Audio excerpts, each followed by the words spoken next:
Hello friends, welcome back to my channel. তো বন্ধুরা, তোমরা প্রত্যেকেই জানো যে আমাদের মেগাস্টার সাকিব খানের গতকালকে সন্ধ্যাবেলা সন্ধ্যা 7টা 7:30 নাগাদ একটা মিউজিক ভিডিও রিলিজ করা হয়েছিল, যে গানটার নাম হচ্ছে জয়ধ্বনি, আমার দেশ আমার গর্ব। গতকালকে সন্ধ্যা 7:30 থেকে শুরু করে আজকে এই সময় পর্যন্ত দাঁড়িয়ে আর কি 24 ঘন্টার বেশি হয়ে গেছে। তোমরা প্রত্যেকেই জানো এই 24 ঘন্টার রিপোর্ট অনুযায়ী বা যা এই 24 ঘন্টার মধ্যে এই গানটার যা পারফরমেন্স রয়েছে, ভাই সেটা রিমার্কেবল। মানে এটা হয়তো বাংলাদেশ সিনেমা ইন্ডাস্ট্রির জন্য একটা মাইলস্টোন ছিল, ঠিক আছে, এবং এটা হয়তো আমাদের সাকিব খানের জন্য সম্ভব হয়েছে। এই মুহূর্তে দাঁড়িয়ে তাকে নিয়ে যা ক্রেজ, তাকে নিয়ে যা হাইপ রয়েছে বাংলাদেশ সিনেমা ইন্ডাস্ট্রির মধ্যে, হয়তো তারই প্রভাব এটা।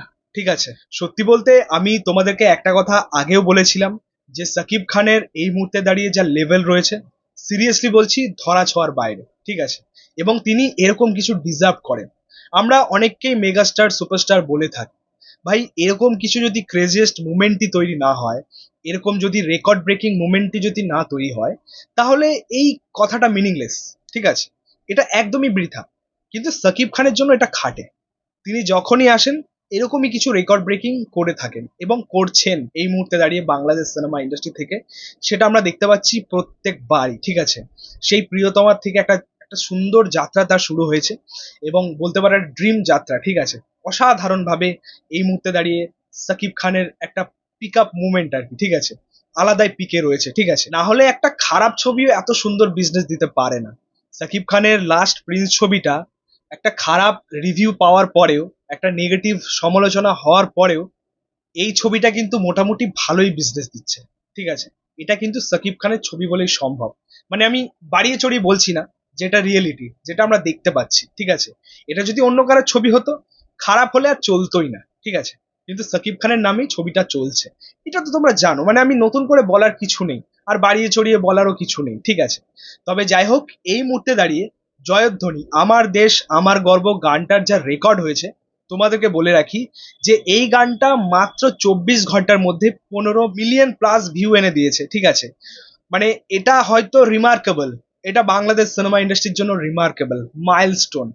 এবং এটা এই 15 মিলিয়ন শুধুমাত্র ইউটিউব থেকেই নয়, ইউটিউবে যেটা হয়েছে সেটা হচ্ছে 2.5 মিলিয়ন, এবং ফেসবুকে হয়েছে 12.5 মিলিয়ন। ঠিক আছে, সো টোটাল এখনো পর্যন্ত 24 ঘন্টায় 15 মিলিয়ন প্লাস ভিউজ যাচ্ছে। ঠিক আছে, এখনো পর্যন্ত যদি আমরা দেখি, সো এটা খুব ভালো একটা দিক, এবং যেভাবে এগোচ্ছে খুব শীঘ্রই অন্যান্য গানেরও রেকর্ড ভাঙতে চলেছে। ঠিক আছে, অ্যাকচুয়ালি গানটা সেরকমই কিছু ডিজার্ভ করে।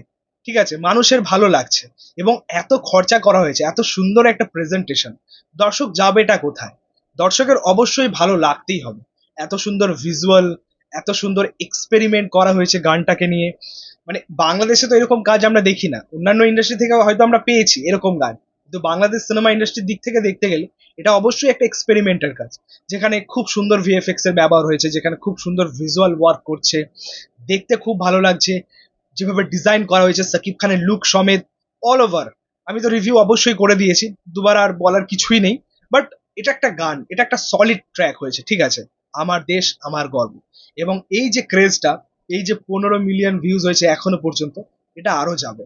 এটা ডেফিনেটলি আরো অনেক গানের রেকর্ড ভাঙবে। ঠিক আছে, তো যাই হোক, এই ছিল বলার আমার দেশ আমার গর্ব এই গানটার রেকর্ডটা নিয়ে। ভিডিওটা ভালো লাগলে অবশ্যই লাইক কমেন্ট শেয়ার করে দিও, পাশে থেকে সাপোর্ট করো, চ্যানেলটাকে অবশ্যই সাবস্ক্রাইব করেছো, পাশে থাকা বেল আইকন প্রেস করে দিও পরবর্তী ভিডিও। Thank you.